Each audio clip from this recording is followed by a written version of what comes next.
Good day, ladies and gentlemen. This is Daniel Umstead, host of the RNG radio show. I'm really excited. My next guest is actually really close as far as a partnership because we actually just both, along with a few amazing distinguished authors, Pivot, Thriving in Times of Change. So you can check out that book on Amazon. But the real reason why we are here today is to talk about the one, the only Sandy Schussel. So Sandy has been more recently an amazing coach and been speaking with business professionals, offices, and companies for over the past 20 years.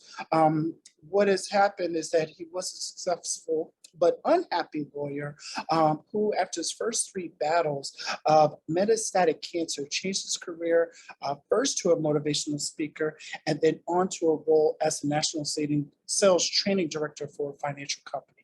So I'm here today being honored by this man's presence because we are about to drop some gems on this radio show. So without further ado, because everybody has heard my voice before, if you checked out past shows, ladies and gentlemen, please stand to your feet. I know you're listening, but stand up anyway for the one, the only Sandy Schussel. So Sandy, thank you so much for being on the show. How are you doing today? Oh man, Daniel, you made me want to stand up for you, and whoever the guy you're talking about sounds interesting, but like Sandy? Oh, is that me? And all these distinguished authors, and I'm saying, well, which one of these is a distinguished author? You know, we all are. Listen, if Janice Coleman right. said it, I took it. So I just took it. I'll go with that. That's good. So, what would you like to ask me? Yeah, so let's start off the lawyer, because I'm looking at law school, you know, and I know we've had our chat, but for those, you know, possibly thinking about law school, now it's like, whoa, lawyer turned coach, you know, how did that transition? So you were a lawyer, now you're a coach. Can you talk about how did you get from point A to point Z 3 cubed?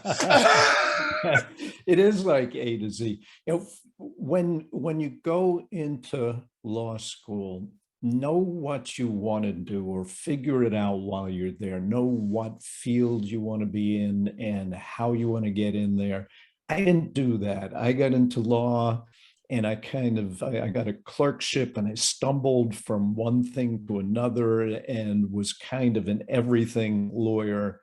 And it was exhausting. And, you know, the first few years, it was exciting because everybody hates lawyers, but when you have a good lawyer, you love your good lawyer. And I wanted to be that guy. And so for the first few years, that was fun. But then it was endless stress, endless, 60 hours a week and demands from I would be in a court in one city and the judge would be saying, I'm going to fine you if you don't come to my court. And they're like, well, I can't, I'm in this court. And yeah, but you're doing this court. And in the meantime, there was somebody back at the office waiting for a real estate closing or waiting for a business closing. And back in those days, you didn't have cell phones. So you were sitting in a grimy phone booth in the courthouse trying to get work done while you were waiting for a judge to call you, and hours went by and you weren't called. And it was just the stress, I think, really was the cause of my first cancer. And I was disabled for a year thinking, if I live, I can't go back to this. And so I started to look for, well, what did I like? I liked this whole concept of bringing in clients and getting the people that I worked with to bring in clients. I liked serving clients. I liked working with people. There were just so many things that I didn't like, the things that caused all the stress. So I decided, well, let me put together some talks about how you get clients, how you inspire your people to get clients. And that led me to start a seminar business, a training business. And I actually had some good clients in that. The state of New Jersey was looking for someone to teach their people how to do customer service. So I had a job with them. I had an American Express small business was looking for, at least one of the branches was looking for someone to help them do better customer service. So I was moving along, and approached a financial company that kept me coming back 3-4 times. Well, usually either you want me or you don't. We know by the second or third one. Here I am sitting with them for a fourth one. And they said, I said, the president at the time was a guy named Marv, who became a very good friend. I said, Marv, do you want me to do a program or not? He said, no, we want to hire you to come inside and help us write seminars and help me do training. And I said, but I have a business. He said, well, as long as it doesn't interfere with what we do, you can keep your business, but you'll come in and you'll get the 401k and all those other good things. And, having worked 60 hours a week, the idea of having 2 jobs didn't scare me at all. Right, And like, here I oh, this is was, a cakewalk. yeah, here I was completely changing my life. I called my wife and said, I came in to sell them this program, but it seems like the guy who hired me is a better salesman because he talked me into coming to work for him. And, and so I went down that road. In the meantime, I still had these outside talks, but one of my old law clients, who was a business owner, said, half the time when I called you as my lawyer, I was really calling you about problems that weren't really law problems. And you always helped me talk me through it. Usually you made me figure out for myself what I needed to do. He said, would you keep doing that for me? And I said, sure. We arranged a price. And I didn't know that what I was doing was coaching until I started to write my second book. And I was looking for a quote. No, maybe it was the first book. I was looking for a quote, for quotes to put in at the beginning of chapters. And I found this quote by a woman who I didn't know. And I looked it up and it said she was a coach. And I said, coach, that's like for sports. Why a coach? And I started to read about coaching and said, oh my gosh, that's what I do. I mean, this is exactly what I'm doing with this guy. So I started to study it, and most of the studying was just confirming that I already had it figured out. I already had a lot of it figured out. But what I also did was I went back into this financial organization, and this is what I noticed. We did sales training, we did product training, and they would get the sales training, and for maybe 2 weeks or 3 weeks, they were all gung-ho, let's do this. And then all of a sudden, they were back to the same habits that they used to have. And I started to understand that if I inspire you once and I give you information you can use once and you use it and you're excited by it, that excitement wears off. And then there's a good chance you're going to go back to exactly what you got used to doing. And so I said, they need coaching too. We have to get coaching in here. Now that I knew that you called it coaching, we have to get coaching in here. And so I did that internally. And it's interesting, the people who needed it most didn't ask for it, but the people who were really successful already said, would you coach me? And I think that still holds true today, when I work. But 12 years ago, the company sold, and they were going to eliminate the national central training and go for regional training instead. And I said, you know what? I'm coaching on the outside. I'm coaching on the inside. Let me just start coaching full time. And that's how I got where I am. Love it. Love it. Now, your typical client, or I should say even starting off, where can folks find more about it? Because there's, as many realtors as there are out there, i.e. me, there's a lot of coaches out there. So as far as to narrow down, where can actually folks find more about you and gain more insight about you?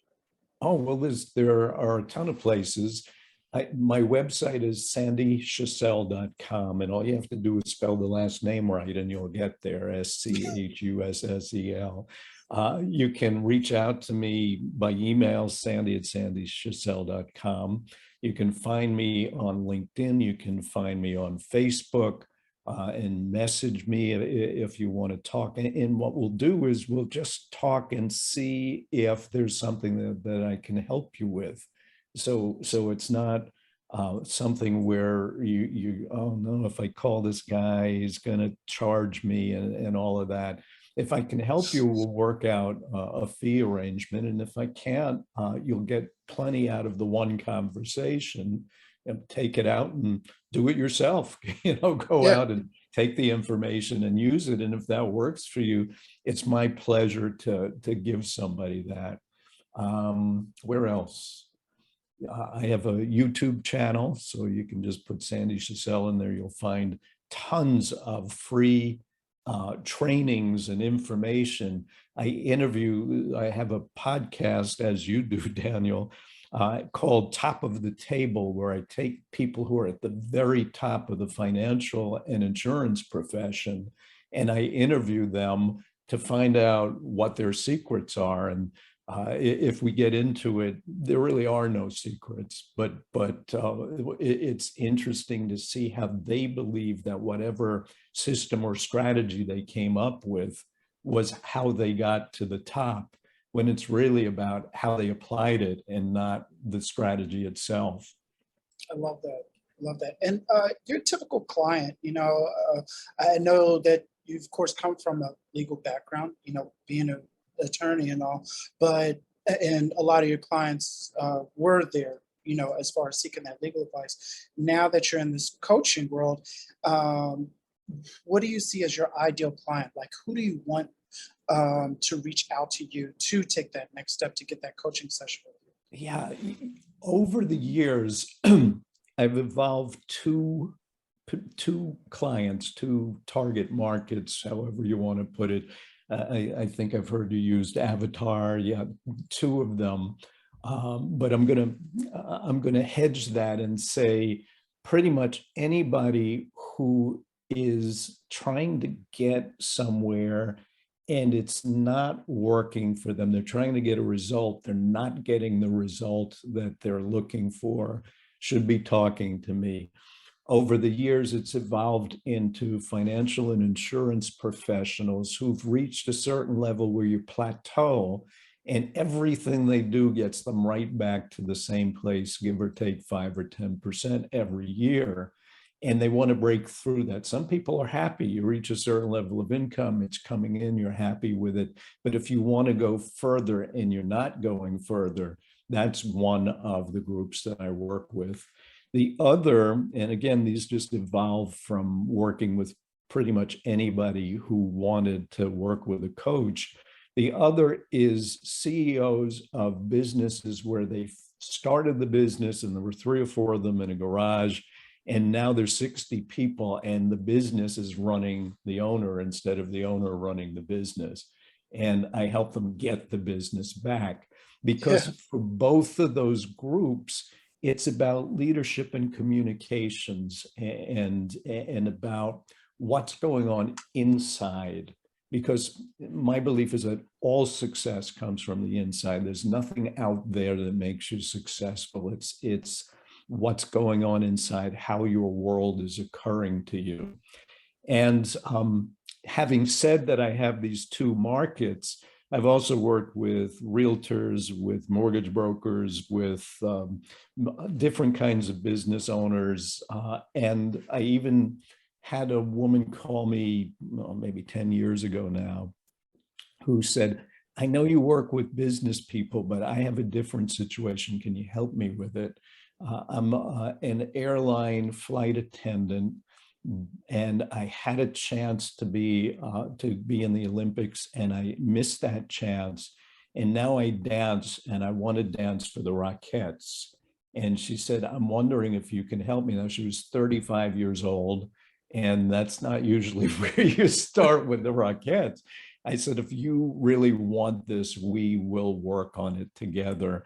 And I got her to a point where she had a small trust fund. So I got her to agree to stop being an airline flight attendant and to practice dance full time. And at a certain point, I said, if you're ready, let's try to get you into the Rockettes summer camp. Now, that's mostly 16-year-olds who are hoping to be Rockettes one day. Right. And she auditioned for it, and she got into the summer camp as the second oldest person in the camp, maybe ever. And then when she went through that program, I said, okay, now it's time to do the real audition. And she went to New York. She lived in California. She lived in Chicago, and she came to New York. And the first day of the audition, she called me up and said, I ran away from the audition.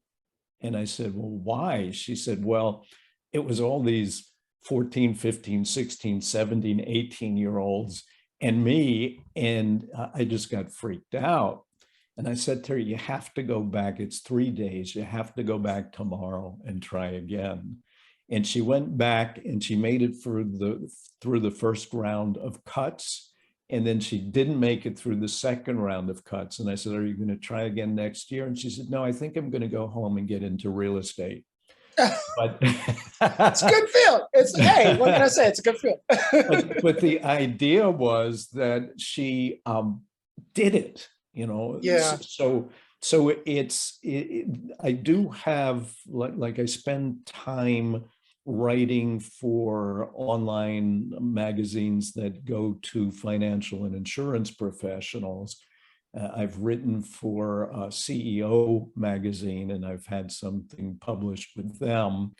I have a website for them. I do have both of those, but really I'm open to talking to, you know, if I can help her, I can really help anybody who's not where they want to be get where they want to be, again, because it's all what's going on inside you. It's got nothing to do with the outside world. Yeah, can you elaborate more on that? Because that, along with even some of the other people that I just come across with in my day-to-day profession, not so much real estate, but just doing executive search, they're holding themselves back. But can you focus more on like the idea? What is that something inside that typically holds someone back? Yeah. So there are a whole lot of things. One is they're not 100% committed to make it happen. And they think they are, but they're really not. And that shows up. It's I call it a distinction between a want to and a choose to. I may want to make enough money to have a Lamborghini in my driveway, but I'm not choosing to do the things that you need to do to get there. Someone will say to me, you know, I want to make $500,000 this year. And when you really get down to it, they don't want to do what you have to do to get that. You know, most of it, though, is about fear, limiting beliefs. So my first book was about fear, the high diving board, how to overcome your fears and live your dreams. And it was about how we're held back by fear, and we call it something else and we believe it's something else, but that's what it is. Limiting beliefs, you know, I was never good at math, or I'm not very good at that, or I'm not a good leader, or any of those kinds of things. We tell ourselves stories that hold us back. So that's the internal thing. Let me give you an example. You got two realtors. I Uh-huh. send them both to learn everything there is about real estate. They come from the same background. They have similar contacts. They have the same training. They have the same mentorship. They have the same same broker. It doesn't matter. Why does one do better than the other? And it will happen that one does better than the other. So you look at it and say, well, what is that? And clearly there's only one answer. The one that's doing better is taking intensely focused action and doing all the necessary required actions to get him or her to that higher spot. The other one isn't, and it isn't because they're lazy. It's because of how their world is occurring to them. And what I mean by that is how they're occurring to themselves, how the business is occurring to them and how the world in general is occurring to them. So if I look at the guy who's doing better, he may be looking at the world and saying, you know what, this is a wonderful field. There are endless opportunities. I can connect people up. I can do anything I want in this field. I deserve to be successful at this, and I am being successful at this. The other one is looking at the world and saying, this is a rough world. The market is tough out there. It's a struggle. Every time I talk to someone, I get outbid. I get these other problems, and I'm trying to be a really good salesman, but it's not working for me. And it's all about what's going on inside, because they're in the same firm, they're working with the same broker in the same firm, in the same region, with the same background and everything else. And they're just seeing their worlds differently. And most of my work, not all of it, most of my work is taking the guy who's got that view of the same world that this one thinks is a wonderful world and everything is great, and looking at what it is that he's seeing and seeing if we can change what he's seeing. Does that explain it? Yeah, no, absolutely, very clearly, because you know, a lot of folks talk about that, and they'll give those excuses. They'll say like, "Oh, well, because I grew up in this type of environment, or because I'm not getting the resources that I need." I myself had to, Daniel had to talk to Daniel when I was starting out being a realtor, and Keller Williams and EXP definitely paved the way. They definitely helped me and provide the resources. But I kept telling myself, like, I'll never be as good as, the top agent. There you go, right there, limiting belief. And I had the same resources. I had maybe their Wi-Fi was a little bit stronger, but outside of that, everything was the same. And the problem for me, and it took me 3 years to realize it, was that intense focused action. I wanted to, be a top agent. I wanted to, say like, hey, I sold $1 million of real estate in the past 6 months, but I didn't choose to. And I think that really boils down to everybody's decision. It's like, yeah, by all means, I want a Lamborghini, I want a Ferrari in my driveway, but nobody is choosing to take the steps to get it done. Yeah, and there's a distinction between doers and feelers. That guy who made it to the top is doing the same things every day, whether he had a bad night, whether last week a big sale blew up on him, whether he has a headache, whether he's hungover, whatever it is, he's going to get up and do the same things that are working for him to become successful. So he's a doer. The other guy says, well, I don't really feel like making those phone calls today. And I had a rough night last night. And last week was a disaster. Or last week I had a big sale, so I can coast this week. And so when we allow the feelings to control the activity, it's no surprise that someone who's viewing the world as the way the first one is constantly in action. And I call it having access to that action. And the other guy just doesn't have access to the same level of intensely focused action. And I look at, I've studied the financial industry and done a lot of these interviews. And I look at these guys, and let's say worldwide, there are 2,000 people, what they call the top of the table, the very top advisors. If you ask them what their system or strategy was, you're going to get 2,000 different answers, because it's not what they did, it was how they were thinking that got them there. So when we look at a guy who sees the world as having a lot of challenges, and who thinks that if you don't feel like it, you don't do it, even though you want it. You say you want it, you tell your family you want it, you tell your friends you want it. Then what the one difference that shows through is if I can get him to see the world more like this guy, he's going to improve no matter what strategy or system he's using. Right. No, 100% agree. 100% agree.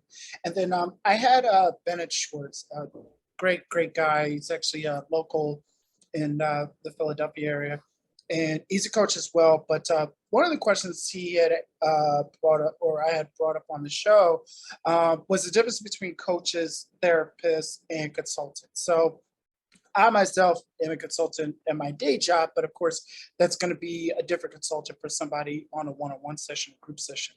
What is your take on as far as the difference outside of, the typical needing a license for a therapist, but what is your take as far as the difference between therapist, coach, and consultant? Yeah, I watched your interview of Bennett. So, and a lot of the things that he said were the same thing that I might say. When someone's a consultant and comes in to help someone, he's going to do one of two things. Either he's going to take over and take care of the problem, or he's going to tell the client how to take care of the problem. Here's what you have to do, A, B, C, D, and let me know when you've done it, and here's my bill. No offense to them, that's fine. When you're looking at a coach, what my first goal is, because I do consulting too, I can help them with marketing, I can help them with management, but the first thing is, let's get you to make decisions about how to solve the problem yourself. If you know that you need to talk to your team about this, or you need to get this in place, or you need to hire this person, let's see what you can do. And in the very strict idea of what a coach is, the client has the answer, and our job is to get the answer out. The founder of this whole coaching idea, even calling it coaching, where it comes from sports, said, I don't agree with that. If I am working with the client has the answer, or I have the answer, or somebody else has the answer, or nobody has the answer, but I'm going to start with the client and see if the client has the answer. And I've sat with people where I knew exactly what I think they should be doing. And after about 20 minutes, it was like, how about if you tried this? And they go, oh yeah, that's good. That's good. Right. But it starts with getting them to take control of their own lives. Part of what I think coaching is to get you to do it by yourself. The coach that works with Tiger Woods doesn't have to play golf as well as Tiger Woods does. But he has to be able to see what his swing looks like, and he has to be able to, help him change his stance, and he has to help him with those kinds of things. He can't do it for him, but the ultimate goal is to get the client to do it in the way that works best for him. And so that's what I see coaching is. Therapy is another thing. A lot of what we do as coaches is positive psychology, but sometimes the challenge, the internal challenge, is so dark and deep that it's just that I'm not trained to do that. So when I see somebody that needs a therapist, I say, you need a therapist. Now, I work with lots of clients who also have therapists, but that part of it where I can't get out of this negative self-image that came from being abused as a child or whatever, coaches shouldn't go there. And most coaches don't go there, but they shouldn't go there. That's the job of a therapist. Okay. I appreciate that. Appreciate that breakdown. And before I let you go, I always love asking this question on the show. What business advice or quote have you lived by, or just held onto to pretty much keep you motivated and staying strong day by day? Whoa, that's a good question. So, I mean, there are tons of things that come to mind right away. So I'm going to try and narrow it down. Sure. if there was one piece of advice that I would give some people, it would be this: don't believe that to be successful, you have to do it on your own. You know, my father was a big fan of John Wayne movies. John Wayne did everything on his own. And when when Gary Cooper did High Noon, and the marshal was going through town asking all the people for help, and nobody was helping him, it offended John Wayne to the depths of his being, and he did a whole publicity thing on no self-respecting marshal would ask for help. He would take care of it on his own. And my father struggled his whole life and basically died broke because he believed that you have to do it on your own. If you look through history, that is not the case. Steve Jobs had Wozniak. Bill Gates had a partner. You can pretty much name anybody, and there's going to be someone that helped them. And many of them, like Bill Gates, had business coaches, because they understood that if you go to a business coach, you're not going to get a yes man, and you're not going to get somebody say, oh, Bill, that's a really good idea, I'm glad you thought of it. You're going to get somebody who tells you the truth as he sees it, and then ultimately will help you see for yourself what you need to do. And so the advice is, don't try to do it alone. If you can get a family together, if you can get somebody that's on your side and helping you get there, make that happen. Am I running on too long? Because if I can talk more about that. It's something that I really believe in. I tried to do things myself, and I discovered coaching by being coached. And after that, it was an easy decision for me to make. No, I love that. And tying into our book here, I know that this is your fourth book that you published, correct? So, Yes. yeah, so this being my first, so as you can see, the experience. But even for myself, utilizing that, because I had myself saying, I'm like, hey, I want to write my own book. And it was always me. Oh, I got to have it this way. I got to have it that way. And thank God for Janice Coleman, because when she called me and reached out to me and said, hey, I'm doing this anthology, one, I had to Google anthology to see what that is.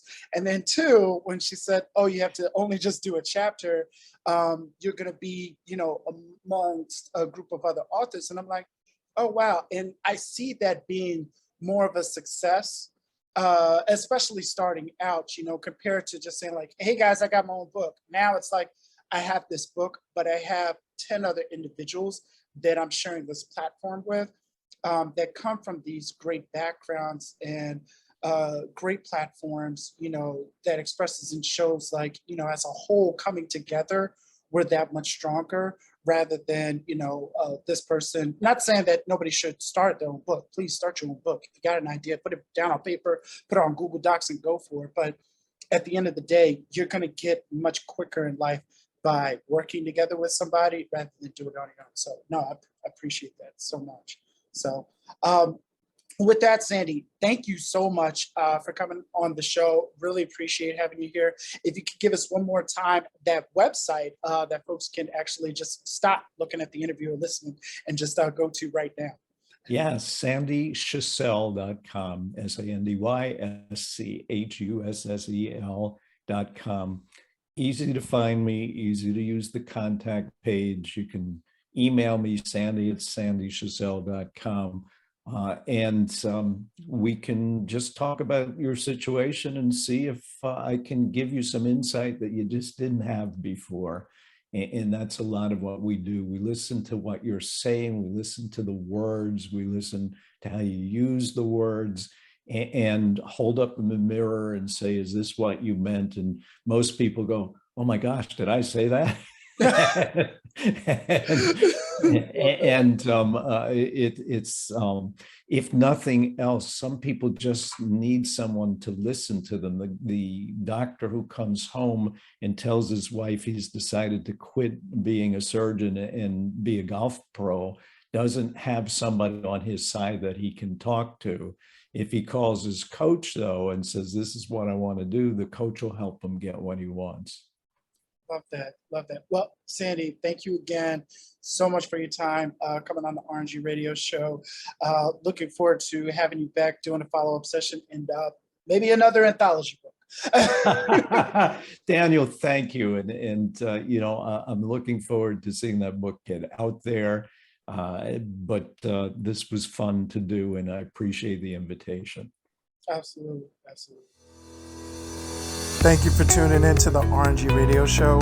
Be sure to like and subscribe for more episodes and future content. If you'd like to learn more, visit us at danielumstead.com. Stay blessed, my fellow millionaires.